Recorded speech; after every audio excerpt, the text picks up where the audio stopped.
दोस्तों, इसमें मेरी मौजूदगी एक बार फिर से है अनुराग के परिवार में।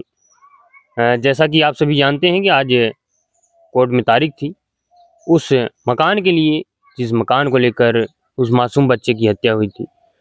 आज भी लगभग 7 महीने हो गया और 8वां महीना चल रहा है। जहाँ तक अगर देखा जाए, ये मामला इतना लंबा नहीं चलना चाहिए था, लेकिन क्या कारण है, प्रशासन इसमें देरी क्यों कर रही है, तमाम सवाल है। और अनुराग के पिताजी और पूरा परिवार इसी बीच डीएम साहब से भी मिलता है और इसके पहले भी 2-3 बार मिल चुके हैं।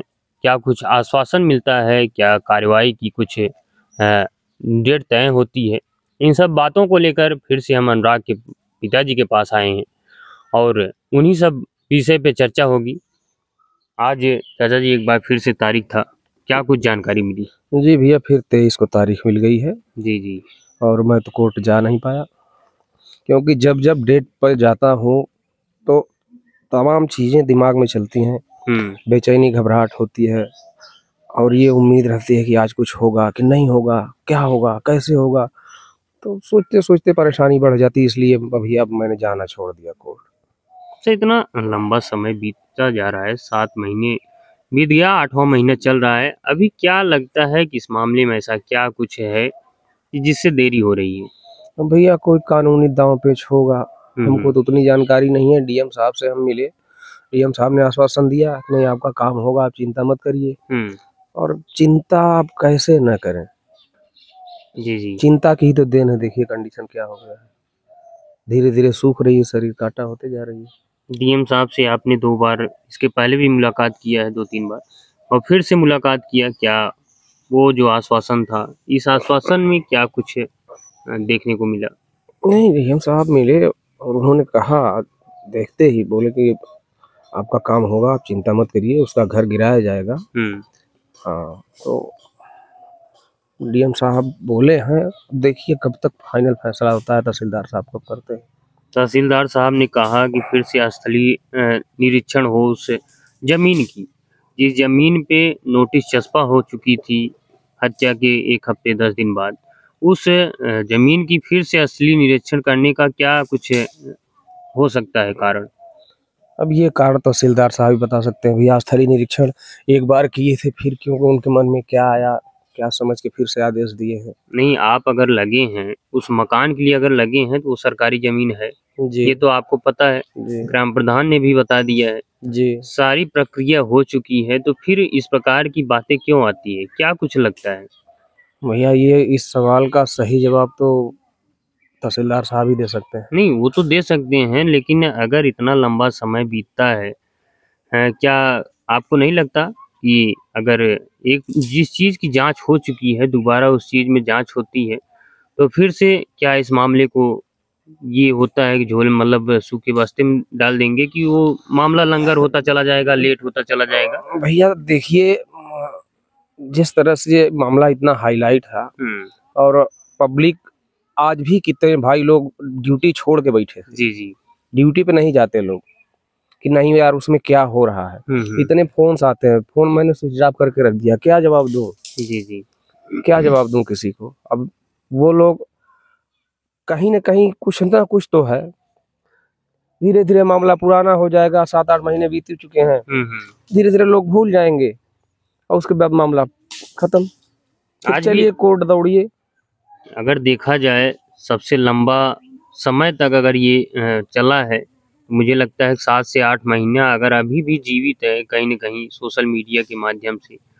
क्योंकि इस प्रकार के जो मामले होते थे, महीने 2 महीने में ख़त्म हो जाते थे या वो शांत हो जाते थे। लेकिन आपका जो मामला चल रहा है, लगातार चल रहा है और आज भी उसी उम्मीद पे चल रहा है कि आज लाखों दर्शक, लाखों लोगों की उम्मीद आपके परिवार पे टिकी हुई है कि अनुराग को न्याय जल्द मिले। जी भैया, मैं सबको बहुत आभार व्यक्त करता हूँ। आप सब लोगों ने बहुत मदद किया, बहुत हौसला बढ़ाया, बहुत हिम्मत दिलाया आप लोगों ने। जी जी। और मीडिया बंधु का भी, और हमारे जो अधिवक्ता साहब हैं वो लोग भी बहुत हेल्प किए हैं। लेकिन भैया, मैं तो, उनका घर टूटे या न टूटे, लेकिन मैं तो टूटता ही जा रहा हूँ। जी जी। हाँ, अगर मामले में देरी हो रही है, उन लोगों का बेल मिलता जा रहा है और मकान पे कुछ कार्रवाई नहीं हो पा रही है, तो एक परिवार का टूटना ये तो जायज़ है। ऐसे में अगर देखा जाए शुरुआती में जो चूक हुई, क्या चूक की भरपाई हो पाएगी? कौन सी भरपाई बताएं भैया, वो चूक नहीं थी। वो चूक नहीं थी, उन्होंने प्लान करके मार दिया। वो अचानक से थोड़ी हुआ है। इतने सारे शस्त्र उनके घर में से निकले हैं, तो वो चूक के लिए नहीं रखे गए थे। जी जी, वो तो मारने के लिए ही रखे गए थे। तो वो चूक नहीं, जैसे कोई अचानक से कुछ हो जाता है तो वो अलग बात है। और ट्रेंड किया गया था, अनाड़ी आदमी ऐसे तलवार से ओरिएंटल कट ऐसे नहीं लगा सकता एकदम सीधी रेखा में। जी जी, हाँ, कहीं ना कहीं वो ही प्रैक्टिस किया था उसका। बिल्कुल, सब लोगों की प्रैक्टिस तो चालू ही थी। उतने शस्त्र रखे हुए थे तो उसको चलाने की ट्रेनिंग भी तो ले रहे थे। ऐसे थोड़ा अभी बंदूक ला के रख दे, हमको चलाना ही नहीं आता, क्या करेंगे रख के? जी जी, तो यूज ही नहीं कर पाएंगे। वो खूब तैयारी से थे और पूरी तैयारी करके तो हमको तो तबाह कर ही दिए। अच्छा, अगर मौके पे आप होते तो क्या लगता था कि इस प्रकार का घटना घट जाता? क्योंकि आपने हमेशा ये बताया कि मैं कुछ ही दिन पहले गया था। मौके पे मैं होता तो पता नहीं क्या होता, ईश्वर की मर्जी।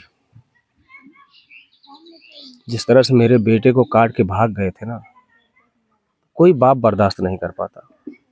जी जी, कोई बाप, मैं ही इकलौता नहीं हूँ, कोई बाप बर्दाश्त नहीं कर पाता, चाहे वो पैसे से कितना कमजोर हो।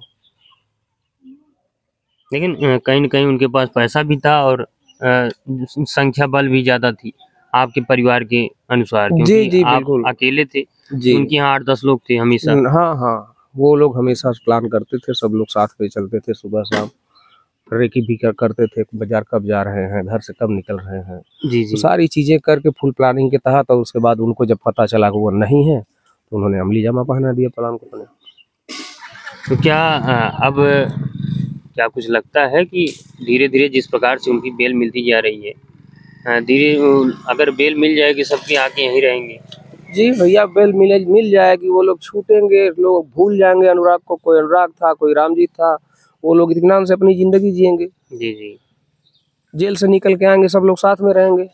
मेरा तो गया वापस नहीं होगा ना, मुझे कचहरी देखनी है। उतनी भी ताकत नहीं रह जाती। बाइक चलाता हूँ, पसीने आने लगते हैं, घबराहट बेचैनी होती है, अक्सर बीपी बढ़ जाता है, सोचते सोचते बाइक भी नहीं चलाता। कोई साथ में लिवा के जाता है तो जाता हूँ। एक समय था शुरुआती दौर में, कई नेता मंत्री बड़े-बड़े आदमी आए और आपके परिवार को ये सांत्वना दे के गए कि हम आपके परिवार के साथ हैं। क्या आज भी लगता है? जी भैया, सबको धन्यवाद। हमारे दुख की घड़ी में सब लोग आए, और मैं उस चीज़ पे कमेंट नहीं कर सकता। मुझ गरीब के यहाँ सब लोग आए, कोई गरीब को पूछता नहीं, लेकिन वो लोग मेरे दरवाजे तक आए। उनको भी बहुत धन्यवाद है, प्रणाम है सबको। क्या आज भी लगता है कि आपको कोई ऐसा व्यक्ति है कि आज भी लगता है कि आपके साथ है? बस मान लीजिए मौके पे तो सब आते हैं, लेकिन जो हमेशा साथ दे, ऐसा कोई अभी भी लग रहा है? जी हाँ, माननीय धनंजय जी हैं, सांसद जी। तो उन्होंने कहा था कि जब भी कभी भी कोई ज़रूरत हो तो हमारे पास चले आना। तो अक्सर बातचीत भी बच्चे कर लेते हैं, और अभी हैं वो नहीं, उनसे भी मिलने जाएंगे हम। जी जी, उनसे भी मिलने जाएंगे, अभी वो हैं नहीं, लखनऊ है। आ जाएंगे तो हम उनसे मुलाकात करेंगे, अपनी तकलीफ बताएंगे। इतने लोगों में सिर्फ मुकदमा लड़ने के लिए भैया पैसे नहीं है, बच्चियों का एडमिशन करवाना है, पैसे नहीं है, किसी तरह से अब चल रहा है। और कोई ऐसा काम नहीं सीखा हो कि सिर्फ कलम डोला के कर ले। जी जी, लोहा लाइन का काम किया हो, वेल्डिंग का, अब वो हो नहीं पाएगा, हाथ हिलेगा, क्या वेल्डिंग नहीं हो पाएगी। आपके स्थानीय जो सांसद विधायक हैं, क्या ये भी अगर चाहें तो कुछ मदद करवा सकते हैं या कुछ ऐसी चीजें? जी, सब लोगों ने मदद किया है। और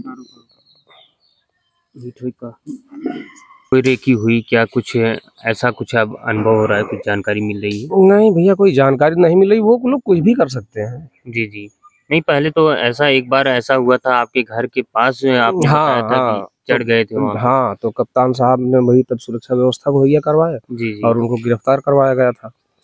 उनकी भी बेल हो गई है, बाहर है। लेकिन अभी भी डर परिवार में बना हुआ है। भैया डर तो हमको हमेशा रहेगा। जो इंसान दिन के उजाले में इस तरह से कर सकता है, तो उसकी मानसिकता आप समझ लीजिए, पता नहीं क्या कर देगा। तो डर से उबरेंगे कैसे? क्या कुछ सरकार से मांग करेंगे? क्या कुछ प्रशासन से मांग करेंगे? भैया कब तक सिपाही आपको सुरक्षा के लिए रहेगा? भैया डर से कहाँ उबर पाएंगे जी। अपनी ताकत रही नहीं गई। 7 महीने में धीरे धीरे सूख के आधा हो गया। अपनी ताकत रही नहीं गई। बच्चियां हैं, उनकी चिंता, फिर कोर्ट की चिंता। अब आज समझ लीजिए फिर डेट मिली है ना, आज पूरा परिवार सुबह से उदास बैठा है कि क्या होगा क्या होगा। उसके बाद पता चला डेट मिल गई। कहीं न कहीं आपने अनुराग की अस्थि भी इसीलिए रखी थी कि जिस दिन उनको न्याय मिलेगा उस दिन विसर्जित करेंगे, लेकिन पहले ही उनको भी विदा करना पड़ गया। बच्चियों ने बहुत प्रेशर बनाया कि पापा जाने दीजिए, क्योंकि सबको मालूम है मैं कुछ कर नहीं पाऊंगा। जी जी। कुछ नहीं कर पाऊंगा। क्या कर पाऊंगा? पैसे के मुकाबले में उनसे तो जीत नहीं पाऊंगा।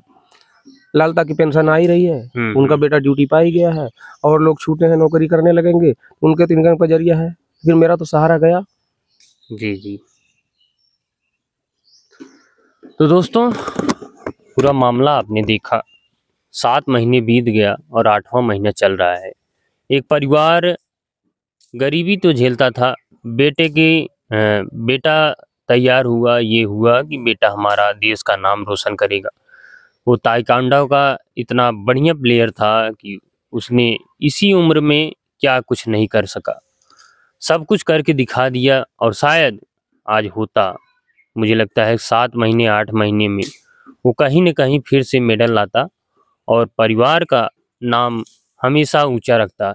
लेकिन होता क्या है ये तो ईश्वर ही जाने। लेकिन कोर्ट में लोग इसलिए विश्वास करके जाते हैं कि अगर हमारा कोई नहीं है तो कोर्ट में हमें सुनवाई मिलेगी।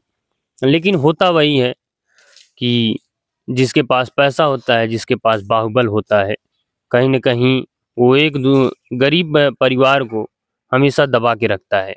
ऐसा आज भी देखने को मिलता है कि परिवार 2 रोटी किसी तरह कमा के खा रहे थे, लेकिन ऐसा परिवार में होता है कि पूरा परिवार बिखर जाता है। जी हाँ, क्योंकि एक बेटा जब बाप के साथ मित्रवत रहता है ना, तो बड़ा दुख होता है। क्योंकि अगर बेटा नालायक रहता है तो बाप को तकलीफ तो कम होती है, लेकिन एक मित्र की भांति रहता है और एक अच्छे पोजीशन पे रहता है कि आज जिस प्रकार से इन्होंने हमेशा पिताजी ने बताया कि वो हमारे साथ हमारे भी टक्कर को हमसे भी टक्कर देता था। और समझ सकते हैं कि ये भी पहले के एक पहलवान ही रह चुके हैं।